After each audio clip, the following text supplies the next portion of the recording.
ওকে ঠিক আছে, আমি এদিকে থাকেন নাকি? আপনি স্টেট থাকেন। ওকে। হ্যালো এভরিওয়ান, আমি এ কে এম ইমন। আপনারা ইতিমধ্যে জেনেছেন যে আমরা 5 সদস্যের একটি দল কিন্তু হচ্ছে এনবিআরে গিয়েছিলাম স্মারকলিপি জমা দেওয়ার জন্য। তো ওভারঅল আমরা হচ্ছে আমাদের আলোচনা হয়েছে, সৌজন্যমূলক আলোচনাই হয়েছে। ওনারাও আমাদেরকে ইতিবাচক আলোচনা করেছেন, আমরাও আসলে সৌজন্যমূলক কথা বলেছি। তো ওভারঅল যেটা আসলে আমরা সাংবাদিককে জানাতে চাই সেটি হচ্ছে যে আমরা ওইখানে এই যে মোটরসাইকেলের উপরে যে অতিরিক্ত আয়কর, সেটির ব্যাপারে আমরা অনেকভাবেই যুক্তিতর্ক দিয়ে বুঝিয়েছি, তা ওনারাও ওনাদের যুক্তিতর্ক দেওয়ার চেষ্টা করেছেন। তো ওভারঅল আমরা হচ্ছে কয়েকজন কর্মকর্তার সাথে কথা বলছি, তার মধ্যে যিনি আমাদের স্মারকলিপিটি হচ্ছে রিসিভ করেছেন উনি হচ্ছেন কাস্টমস কর্মকর্তা পলিসি। তো উনি সহ সবাই মিলে যেটা হচ্ছে মূল বক্তব্য যেটা সেটা হচ্ছে যে মিডিয়াতে যেভাবে আমাদেরকে দেখানো হচ্ছে যে 10,000 5,000 টাকা অনেক বড় বড় অ্যামাউন্ট, আসলে ওনারা হচ্ছে এই বিষয়টা বিবেচনায় নিয়েছেন যে এটি আসলে বাইকারদের জন্য কতটুকু যৌক্তিক হবে, এটা ওনারা বিবেচনায় নিয়েছেন। এবং একই সাথে আমরা যে স্মারকলিপি দিয়েছি সেটিও তারা হচ্ছে গুরুত্বপূর্ণভাবেই গ্রহণ করেছেন এবং তারা বলেছেন যে এই অ্যামাউন্টটা হয়তো আমরা বলেছি যে আসলে আর কোনো অ্যামাউন্ট আমাদের পক্ষে দেওয়া সম্ভব না, কারণ এখানে আমরা অলরেডি কিন্তু আপনারা জানেন যে আলোচনা এসেছে যে আমরা অনেকবারই ট্যাক্স দিই, কেনার সময় দিই, বছরে একবার দিই, রেজিস্ট্রেশনের সময় দিই। আর ওইখান থেকে অফিস থেকে আমাদের জানানো হয়েছে যে আপনারা ওয়ারিড হবেন না, যেভাবে মিডিয়াতে আসছে বিষয়টা হবে না, এটা চেয়ারম্যান স্যার সহ সবাই আসলে অবগত আছেন এবং হচ্ছে আমরা যে স্মারকলিপি দিয়েছি এটি তারা আসলে অবগত আছেন। আমরা যেখানে আজকে দাঁড়িয়েছি এটিও চেয়ারম্যান স্যার অবগত আছেন।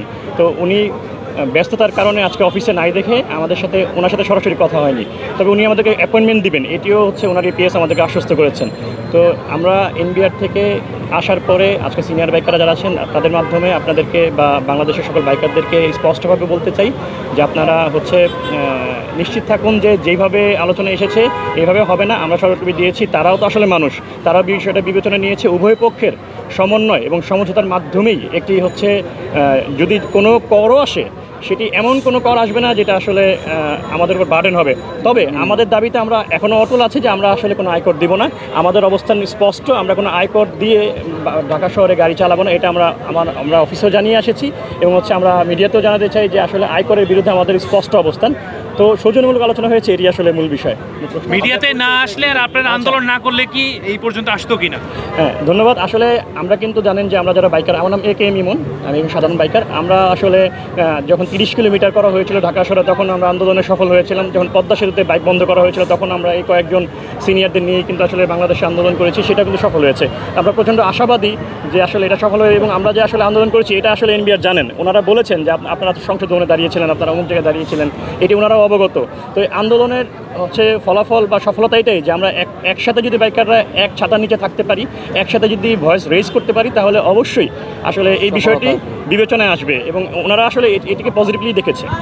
এই আইনটা করতেছে ইনকাম ট্যাক্স পলিসি ডিপার্টমেন্ট থেকে। আপনারা ইনকাম ট্যাক্সের কারোর সাথে কথা বলছেন না কাস্টমসের সাথে? আমরা 2-3 জন অফিসারের সাথে কথা বলেছি, ইনকাম ট্যাক্স কর্মকর্তার সাথে কথা বলেছি, যেখানে পলিসি হচ্ছে গ্রহণ করা হয় সেই কর্মকর্তার সাথে কথা বলেছি এবং হচ্ছে 2 জায়গায় খুব ভালো আলোচনা হয়েছে, পজিটিভ আলোচনা হয়েছে। ধন্যবাদ। আমরা আপনাদের মাধ্যমে একটু